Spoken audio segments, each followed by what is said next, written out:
Hello friends, welcome to Ayushman classes. तो हम लोग लॉगरिथम चैप्टर स्टार्ट किए हुए थे और ये उसका लेक्चर नंबर 5 है। शुरुआती 4 लेक्चर्स में हम लोग लॉगरिथम के जो बेसिक रूल्स हैं उसको हम लोगों ने डिस्कस किया और उसमें बहुत सारे एग्जांपल्स को हम लोगों ने सॉल्व किया। अगर आप उन लेक्चर्स को नहीं देखे हैं तो उसका लिंक वीडियो के नीचे डिस्क्रिप्शन बॉक्स में दिया गया है, वहां से आप देख सकते हैं। या आपको आयुष्मान क्लासेस यूट्यूब चैनल पे जाना है और वहां पे लॉगरिथम चैप्टर सर्च करना है ना। यूट्यूब पे आप लॉगरिथम बाय आयुष्मान क्लासेस आप सर्च करेंगे तो आपको लॉगरिथम की सारी वीडियोस मिल जाएंगी। आपको प्रीवियस वीडियोस को जरूर देखिएगा क्योंकि ये वीडियो आपको समझने में बहुत हेल्प मिलेगी अगर आप प्रीवियस वीडियोस को देख लेते हैं। साथ ही साथ अगर आप टीजीटी पीजीटी से संबंधित तैयारी कर रहे हैं और कोई कोर्स ज्वाइन करना चाहते हैं तो आपको प्ले स्टोर से आयुष्मान क्लासेस ऐप डाउनलोड कर लेना है, जिसका लिंक वीडियो के नीचे डिस्क्रिप्शन बॉक्स में दिया गया है। वहां से आप ऐप को डाउनलोड करके कोर्सेज को परचेज कर सकते हैं। साथ ही साथ जो है, जब ये लेक्चर समाप्त होता है तो मैं अपने व्हाट्सएप ग्रुप में और टेलीग्राम ग्रुप में चैप्टर से संबंधित आपको असाइनमेंट जो है सेंड करता हूं। तो अगर आप उन असाइनमेंट को सॉल्व करना चाहते हैं और इससे संबंधित डिस्कशन करना चाहते हैं तो आपको जो है आप व्हाट्सएप ग्रुप में और टेलीग्राम ग्रुप में जुड़ सकते हैं, जिसका लिंक वीडियो के नीचे डिस्क्रिप्शन बॉक्स में दिया गया है। आइए स्टार्ट करते हैं आज का लेक्चर। तो देखिए आज का है जो हमारा पहला रूल हम लोग पढ़ ले जा रहे हैं, law of change of base. ठीक है, law of change of base. कहा जा रहा कि for m comma a comma b greater than 0 and a is not equal to 1, b is not equal to 1, log m base a is equal to log m base b divided by log a base b। ठीक है, इसका मतलब क्या, मैं आपको सबसे पहले समझाता हूं, उसके बाद हम लोग इस रूल को प्रूव करेंगे। सबसे पहली बात मैंने आपको ये बताया था कि अगर log x लिखा जाए, बेस a लिखा जाए, तो इसको डिफाइंड होने के लिए कुछ शर्तें होती हैं। शर्तें क्या है कि a ग्रेटर देन 0 होना चाहिए, a is not equal to 1 होना चाहिए और x क्या होना चाहिए, ग्रेटर देन 0 होना चाहिए। तो यहाँ पे जो भी लॉग तीन तीन बार लॉग लिखा गया है, एक बार यहाँ पे लिखा गया, दो बार यहाँ पे लिखा गया है, तो ये तभी डिफाइंड होगा जब हमारा जो ये m क्या होगा, ग्रेटर देन 0 और यहाँ पे a क्या होगा, ग्रेटर देन 0। तो देखिए इसलिए लिखा गया है यहाँ पे m a और b आपका क्या लिखा है, ग्रेटर देन 0 लिखा गया है। ठीक है, m a b क्या लिखा है, ग्रेटर देन 0। ठीक। दूसरी बात, जो बेस होना चाहिए वो भी क्या होना चाहिए, greater than 0 and not equal to 1। तो यहाँ पे a greater than 0, a is not equal to 1, b greater than 0, b is not equal to 1। ठीक है, a is not equal to 1, b is not equal to 1 और b greater than 0। तो ये सारी जो चीजें लेफ्ट में लिखी गई, ये सारी चीजें लॉग को डिफाइंड होने के लिए लिखी गई हैं। अब अगर ये लॉग डिफाइंड है तो इसको हम लोग इस तरीके से लिख सकते हैं। इसका मतलब क्या, जरा मैं समझाता हूँ आपको। जैसे मान लीजिए कि लिखा हुआ log 3 बेस 2, तो अब आगे से हमको ये आजादी होगी, जब हम इसको प्रूव कर लेंगे इस रूल को, तो आगे से हमारे पास ये आजादी होगी कि इसको हम लोग लिख सकते हैं लॉग, यहाँ पे नंबर कौन सा लिखा है 3, इसको हम लोग लिख देंगे log 3। नीचे इसका जो बेस कितना 2 है तो नीचे क्या लिख देंगे, डिवाइडेड बाई कितना लिख देंगे, log 2। और यहाँ पे बेस आप कुछ भी लगा सकते हैं, आप बेस यहाँ पे कुछ भी लगा सकते हैं। जैसे मैं 10 बेस लगा देता हूँ, आप 10 बेस लगा दीजिए, ए बेस लगा दीजिए, बी बेस लगा दीजिए, सी बेस लगा दीजिए, उससे कोई फर्क नहीं पड़ता है। हम लोग इस तरीके से इस नंबर को लिख सकते हैं। इसी चीज को हमको क्या करना है, प्रूव करना है। चलिए आइए प्रूव करते हैं इसको। इसका प्रूफ समझ लेते हैं हम लोग। अब देखिए यहाँ पे हम लोग मान लेते हैं कि let log a log m base a is equal to, मैं मान लेता हूँ x मान लेता हूँ। तो अब अगर इसको एक्सपोनेंट फॉर्म में लिखा जाए तो क्या लिखेंगे, a की power x is equal to कितना लिखेंगे, m लिखेंगे। ठीक है, अब मैं दोनों तरफ log ले लेता हूँ। ठीक है, तो क्या लिखेंगे, log a की power x is equal to कितना लिखेंगे, log m लिखेंगे। मान लीजिए कि मैं बेस बी पे लॉग लेता हूँ, दोनों तरफ बेस कितना लगा देता हूँ, बी बेस लगा देता हूँ, कोई दिक्कत नहीं है। अब लेफ्ट हैंड साइड में मैं लॉग एम की पावर एन वाला प्रॉपर्टी लगाऊंगा। पिछले लेक्चर्स में मैंने आपको लॉग एम की पावर एन वाली प्रॉपर्टी बताई थी। तो क्या हो जाएगा, यहाँ से एक्स लॉग ए आ जाएगा, एक्स लॉग ए बेस बी आ जाएगा। और इधर हमारे पास कितना है, लॉग एम और बेस कितना बी है। तो यहाँ से मुझे एक्स की वैल्यू कितनी मिलेगी, यहाँ से एक्स की वैल्यू मुझे मिल जाएगी लॉग एम बेस बी और डिवाइडेड बाई लॉग ए और बेस बी। यस, मैंने किसको बोला था, log A, log M base ए को बोला था। इसका मतलब लॉग एम बेस ए की वैल्यू कितनी आ गई, लॉग एम बेस बी और divided by log A divide और बेस बी। इस तरीके से हम लोगों ने इसको प्रूव कर लिया। ठीक है, प्रूव्ड। इसको हम लोगों ने क्या कर लिया, प्रूव कर लिया। ठीक है, आइए अब इस पे बेस्ड कुछ क्वेश्चंस को हम लोग देखेंगे कि इस प्रॉपर्टी को हम लोग इस्तेमाल कैसे करेंगे। इस प्रॉपर्टी का नाम रखा गया law of change of base, मतलब बेस को हम लोग कैसे चेंज करेंगे। ठीक है, यहाँ पे पहले बेस ए था, अब यहाँ पे बेस क्या हो गया, बी बेस हो गया। ठीक है, तो बेस क्या हो गया, इसका चेंज हो गया। आइए क्वेश्चन सॉल्व करते हैं तो आपको आइडिया लगेगा कि इस रूल का इस्तेमाल कहाँ कहाँ करते हैं।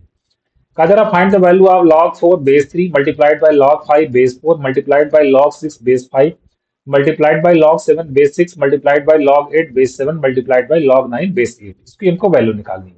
तो वही वाले प्रॉपर्टी हम लोग लगाएंगे। देखिए लॉग 4 बेस 3 को हम लोग लिखेंगे log 4 डिवाइडेड बाई log 3। अब मैं बार बार यहाँ पे बेस नहीं लगाऊंगा, अगर बेस नहीं लगा हुआ है तो आपको समझ लेना कि इसका बेस कितना है, 10 बेस पे मैंने लिखा है सभी को। ठीक है, फिर log 5 बेस 4 को हम लोग लिखेंगे, क्या लिखेंगे, log 5 और डिवाइडेड बाई कितना लिखेंगे, log 4 लिखेंगे। ठीक है, मल्टीप्लाइड बाई log 6 बेस 5 को हम लोग क्या लिखेंगे, हम लोग लिखेंगे log 6 और डिवाइडेड बाई क्या लिखेंगे, log 5। ठीक है, मल्टीप्लाइड बाई log 7 बेस 6 को हम लोग क्या लिखेंगे, log 7 और डिवाइडेड बाई क्या लिखेंगे, log 6। Multiplied by log 8 base 7 को हम लोग क्या लिखेंगे, log 8 डिवाइडेड बाई क्या लिखेंगे, log 7। Multiplied by log 9 base 8 को हम लोग क्या लिखेंगे, log 9 और डिवाइडेड बाई क्या लिखेंगे, log 8 लिखेंगे। ठीक है, कुछ चीजें कटेंगी, क्या कटेगा, log 4 से कट गया, log 5 से कट गया, log 6 से कट गया, log 7 से कट गया, log 8 से कट गया। अब हमारे पास क्या बचा, ऊपर बचा log 9 और डिवाइडेड बाई नीचे कितना बचा, log 3। log 9 को हम लोग क्या लिख देंगे, log ऑफ 3 का स्क्वायर और डिवाइडेड बाई क्या लिख देंगे, log 3। अब ऊपर हम लोग log m की पावर n वाला प्रॉपर्टी लगाएंगे तो ये 2 आगे आ जाएगा। log m की power n is equal to n log m होता है, मतलब इसको क्या लिखेंगे, 2 log 3 और नीचे डिवाइडेड बाय कितना हमारे पास, log 3 है। ये log 3 कट जाएगा और इस क्वेश्चन का आंसर कितना आ जाएगा, 2 आ जाएगा। ठीक है, बढ़ते हैं नेक्स्ट क्वेश्चन की तरफ। एग्जाम्पल नंबर 2 हमारा ये है कि Y square is equal to X Z और a की power x is equal to b की power y is equal to c की power z। Then prove that log a base b is equal to log b base c। ये हमें prove करना है। तो देखिए सबसे पहले यहाँ पे लिखा गया a की power x is equal to b की पावर y। ठीक है, पहले मैं इन दोनों को लेता हूँ, a की power x is equal to b की पावर y, दोनों तरफ लॉग ले लेते हैं। कितना आ जाएगा, x log a is equal to कितना आ जाएगा, y log b। यहाँ पे अगर हम लोग निकाल लें, अच्छा यहाँ पे मुझे क्या दिया गया, Y square is equal to X Z, तो यहाँ से मैं लिख सकता हूँ Y by X is equal to Z by Y. ठीक है, Y by X is equal to Z by Y, ये मुझे गिवन है। अब देखिए यहाँ से मैं क्या करता हूँ, क्योंकि मुझे लेफ्ट में वाई बाई एक्स का इस्तेमाल करना है, इस इक्वेशन से भी मैं वाई बाई एक्स निकाल लेता हूँ। यहाँ से देखिए वाई, ये जो लेफ्ट में एक्स है उसको यहाँ पे भेजूं अगर, तो लेफ्ट हैंड साइड में मेरे पास क्या बचेगा, लेफ्ट हैंड साइड में बचेगा log a और डिवाइडेड बाई क्या बचेगा, log b बचेगा। log a divided by log b को क्या लिखा जा सकता है, log a बेस b लिख सकते हैं। तो इस तरीके से y बाय एक्स की वैल्यू कितनी आ गई हमारे पास, log a बेस b आ गया। ठीक है, अब हम लोग क्या करेंगे, अब हम लोग इस्तेमाल करते हैं, ये जो b की power y is equal to c की पावर z है, b की power y is equal to c की पावर z है, इसमें दोनों तरफ लॉग लगा दें तो क्या मिलेगा हमको, y log b is equal to क्या मिलेगा, z log c मिलेगा। ठीक है, और यहाँ से देखिए z बाई वाई की वैल्यू हम निकाल लेते हैं, z बाई वाई, तो यहाँ से मुझे क्या मिलेगा, log b और डिवाइडेड बाई क्या मिलेगा, log c। log b divided by log c को क्या लिखा जा सकता है, log b बेस c लिख सकते हैं। यहाँ से z बाई वाई की वैल्यू मुझे मिल गई। अब ये जो y बाई एक्स की वैल्यू मिली है, z बाई वाई की वैल्यू मिली है, इसको हम इक्वेशन नंबर 1 में पुट करते हैं क्योंकि ये मुझे गिवन है। तो y बाई एक्स की वैल्यू कितनी है, log a बेस b और z बाई वाई की वैल्यू कितनी है, log b बेस c। इस तरीके से log a base b is equal to log b base c, ये मैं प्रूव करना था और ये हमारा प्रूव हो गया। ठीक है, तो इस तरीके से हम लोग बेस वाली प्रॉपर्टी का क्या करते हैं, इस्तेमाल करते हैं। आइए कुछ और एग्जांपल्स को देखते हैं। एग्जांपल नंबर 3 कहा जा रहा है, if log a base b multiplied by log a base c plus log b base a multiplied by log b base c plus log c base a multiplied by log c base b is equal to 3, then prove that abc is equal to 1। ठीक है, आइए हम लोग इसको solve करते हैं। तो जब जो पहले मुझे गिवन है उसका मैं इस्तेमाल करता हूँ। log a बेस b को मैं लिख दूंगा log a divided by log b। ठीक है, प्लस सॉरी मल्टीप्लाइड बाई, इसको क्या लिख देंगे, log a divided by log c, फिर plus log b divided by log a multiplied by log b divided by log c plus log c divided by log a multiplied by log c divided by log b is equal to 3। ठीक है, तो चलिए अब इसको देखिए, अब थोड़ा सा और फर्दर सिंप्लीफाई करते हैं। इसमें मैं एलसीएम ले लेता हूँ। एलसीएम हम लोग कितना ले लेंगे, log a log b log c, ये हम लोग एलसीएम ले लेंगे। log b log c कटेगा, क्या मिलेगा, log a मिलेगा, ऊपर आ जाएगा log a का होल क्यूब, log a का कितना आ जाएगा, होल क्यूब। प्लस यहाँ पे कितना आ जाएगा लॉग बी का होल क्यूब, प्लस यहाँ कितना आ जाएगा लॉग सी का whole cube is equal to कितना हो गया 3 हो गया। ठीक है, तो यहाँ से मुझे मिलेगा लॉग ए का whole cube plus log B का whole cube plus log C का whole cube is equal to 3 times log A log B log C. अब देखिए एक आइडेंटिटी आपने पढ़ी होगी कि अगर A cube plus B cube plus C cube ये कितने के बराबर है 3ab के बराबर है, या आप ऐसे कर दीजिए if a plus B plus C is equal to zero, if a plus B plus C is equal to zero, ये आइडेंटिटी होती है if a plus B plus C is equal to zero, तो a cube plus B cube plus C cube किसके बराबर होता है 3abc के बराबर होता है। देखिए यहाँ पे a क्यूब मतलब लॉग a को मैं a बोलता हूँ, a cube plus B cube plus C cube किसके बराबर आ गया 3abc के बराबर है। इसका मतलब हम कंक्लूजन यहाँ से क्या निकालेंगे a plus B plus C is equal to zero. इसका मतलब यहाँ से मुझे क्या मिल जाएगा log A plus log B plus log C is equal to zero. अब यहाँ पे हम लोग प्रॉपर्टी लगा देते हैं कि इसको हम लोग क्या लिख सकते हैं लॉग ए बी सी लिख सकते हैं इज इक्वल टू जीरो। मान लीजिए 10 बेस पे है ये, तो इसको एक्सपोनेंट फॉर्म में लिखें अगर, तो ए बी सी की वैल्यू मिलेगी 10 की पावर जीरो, और 10 की पावर जीरो कितना होता है 1 होता है। तो ए बी सी की वैल्यू हमारे पास कितनी आ गई 1 आ गई, और मुझे प्रूव यही करना था कि prove that A B C is equal to 1। ठीक है, बढ़ते हैं आगे नेक्स्ट क्वेश्चन की तरफ। एग्जाम्पल नंबर 4 ये है कि if log 3 base a is equal to 2 log 8 base b is equal to 3 then find the value of log b base a। तो देखिए यहाँ पे जो ये log 3 बेस a दिया गया है इसको हम एक्सपोनेंट फॉर्म में अगर लिखें तो a का स्क्वायर इज इक्वल टू कितना आ जाएगा 3 आ जाएगा, और यहाँ पे इसको एक्सपोनेंट फॉर्म में लिखें तो b का क्यूब इज इक्वल टू कितना आ जाएगा 8, 8 को हम लोग लिख सकते हैं 2 का क्यूब, तो यहाँ से b इज इक्वल टू हमको कितना मिल जाएगा 2 मिल जाएगा, b इज इक्वल टू 2 मिल जाएगा। अब मुझे किसकी वैल्यू निकालनी है, मुझे निकालनी log b बेस a। तो b तो मुझे पता चल गया है, इस ये कितना आ जाएगा log 2, और बेस कितना हो जाएगा a हो जाएगा। ठीक है, अब यहां से देखिए अगर हम लोग इसका log ले लें जो a स्क्वायर इक्वल टू 3 है, ठीक है, a स्क्वायर इक्वल टू हमारे पास कितना है 3 है, तो हम यहाँ से क्या लिख सकते हैं, यहाँ से लिख सकते हैं twice log a is equal to कितना लिख सकते हैं log 3। ठीक है, तो यहाँ से log a की वैल्यू कितनी आ जाएगी log 3, और डिवाइडेड बाय कितना आ जाएगा 2 आ जाएगा। ठीक है, अब देखिए इसको मैं लिख सकता हूँ log 2 सॉरी log 2 और डिवाइडेड बाई log a लिख सकते हैं, और log a की वैल्यू अगर पुट कर दें, log a की वैल्यू कितनी हमारे पास है यहाँ से इक्वेशन नंबर 1 से log a की वैल्यू कितनी है log 3/2, तो log 3 और बाई 2 तो 2 ऊपर चला जाएगा, ठीक है ना, 2 ऊपर चला जाएगा मल्टीप्लाइड बाई 2, तो इसको ये हमारे पास आ गया 2 log 2 अपॉन कितना आ गया log 3, इसको हम लोग क्या लिख सकते हैं log 4 डिवाइडेड बाई log 3, और इसको हम लोग क्या लिख सकते हैं log 4 बेस 3। इसका मतलब हमारे पास जो log b बेस a का आंसर आ गया वो कितना आ गया log 4 बेस 3 आ गया। ठीक है, आगे बढ़ते हैं नेक्स्ट एग्जांपल की तरफ। कहा जा रहा है कि x is equal to log a base 2a, y is equal to log 2a base 3a, और z is equal to log 3a base 4a, then prove that 1 plus X Y Z is equal to 2yz। तो सबसे पहले हमें जो prove करना था हम इसका LHS लेके चलते हैं। LHS कितना हमारे पास 1 प्लस एक्स वाई जेड है, जरा हम इसको सॉल्व करते हैं। तो 1 प्लस एक्स की वैल्यू कितनी है, एक्स की वैल्यू हमारे पास है log a बेस 2a है, इसको हम लोग क्या लिख सकते हैं log a डिवाइडेड बाई क्या लिख सकते हैं log 2a। फिर y है, y की वैल्यू क्या लिख सकते हैं हम log 2a, और डिवाइडेड बाई कितना लिख सकते हैं log 3a, multiplied by z, z की वैल्यू क्या लिख सकते हैं हम लोग log 3a, यहाँ से z की value log 3a divided by log 4a, तो यहाँ से कुछ कटेगा log 3a से कट गया, log 2a से कट गया। अब हमारे पास क्या बचा 1 प्लस log a और डिवाइडेड बाई कितना बचा log 4a।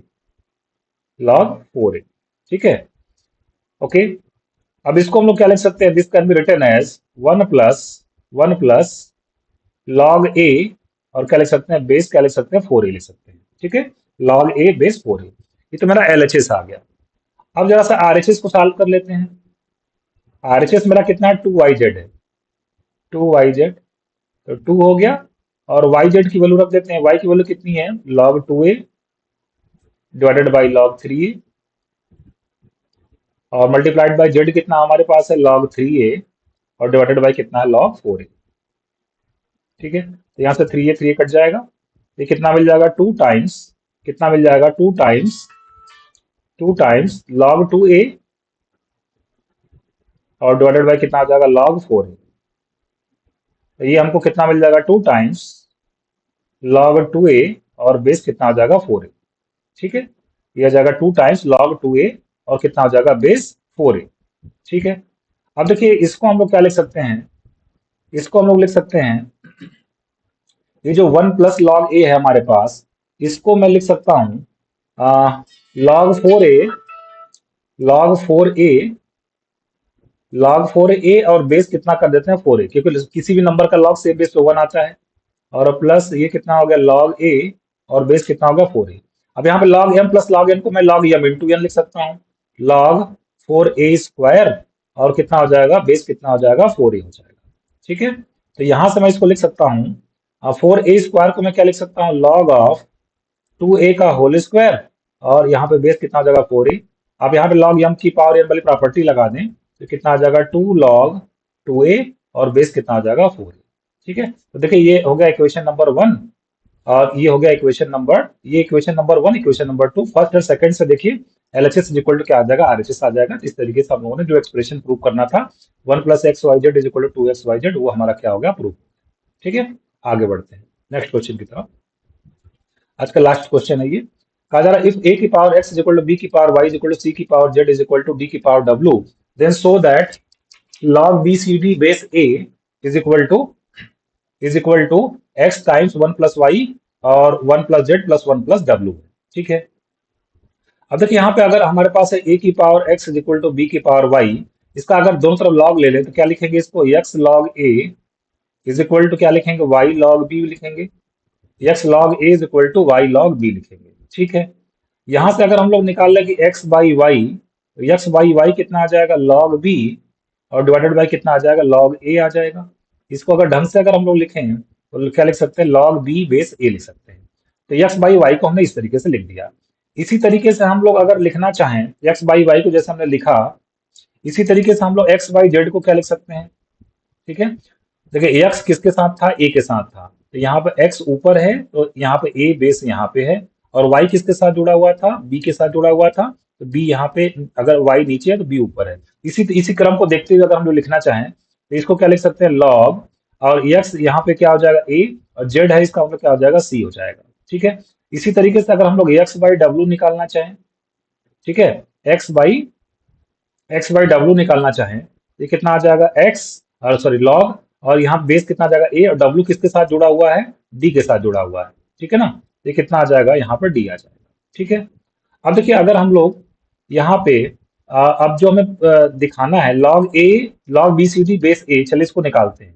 ठीक है, log B C D base a की वैल्यू निकालते हैं, इसको हम लोग क्या लिखेंगे, log b base a plus log c base a plus log D और बेस ए लिखेंगे। ठीक है, अब देखिए लॉग बी बेस ए को हम लोग इक्वेशन नंबर 1 इसको कर देते हैं, equation number 2, equation number 3, first second third से यहाँ पे वैल्यू पुट कर देते हैं, तो ये कितना आ जाएगा, एक्स बाई वाई, और ये कितना हो जाएगा हमारे पास, एक्स बाई जेड, और ये हमारे पास कितना आ जाएगा, एक्स बाई डब्ल्यू हो जाएगा। तो यहाँ से अगर हम लोग एक्स कॉमन कर लें तो हमें मिल जाएगा 1/y plus 1/z plus 1/w, और यही हमको प्रूव करना था। ठीक है, हेंस प्रूव्ड। तो आई होप आपको जो है जो बेस चेंज प्रॉपर्टी है वो आपको अच्छे से समझ में आ गया होगा। आज के लेक्चर को मैं ये भी समाप्त कर रहा हूँ, होप सो आपको लेक्चर पसंद आया होगा। आपको अगर लेक्चर पसंद आया हो तो एक लाइक का बटन दबाना नहीं भूलिएगा, अपने दोस्तों के साथ इसको जरूर शेयर करिएगा ताकि ज्यादा से ज्यादा लोग इसका फायदा उठा पाए। मिलते हैं फिर से नेक्स्ट लेक्चर में। Thank you very much.